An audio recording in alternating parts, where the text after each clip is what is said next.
পানি নিষ্কাশন ব্যবস্থা বন্ধ হওয়ায় গাইবান্ধার গোবিন্দগঞ্জ পৌরসভার কয়েকটি এলাকায় জলাবদ্ধতা সৃষ্টি হয়েছে, ফলে চরম দুর্ভোগে পড়েছে এসব মহল্লার বাসিন্দারা।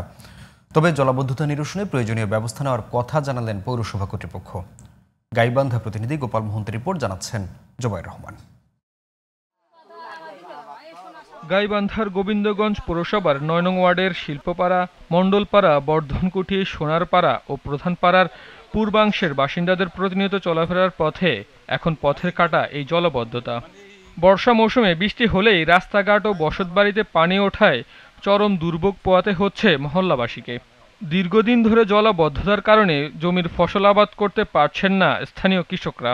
এখন মকর আমাদের কোনো আবাদপাতি করা পাচ্ছি না, আমরা কোনো কিছু করতে পারছি না, রাস্তাঘাট সব কিছুর মুখ নষ্ট হয়ে গেছে। 50-60 বিঘা জমি, একটা জমিরও আবাদ হচ্ছে না। পুরো বর্ষা মৌসুমে একই অবস্থা, এতে পানি সামনে মুড়ে বন্ধ করে দিয়েছে পুলের ওখানে, এতে পানি আর যাচ্ছে না।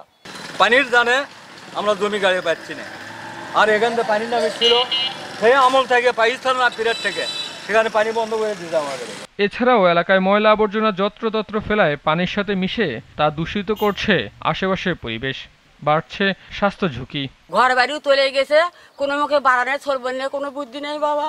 ছোটবেলা স্কুলে যেতে পারে না পানির জন্য, বাইরে বাইরে পানি উঠতেছে, শুধু খালি পানি নিষ্কাশনের ব্যবস্থা না থাকার কারণে।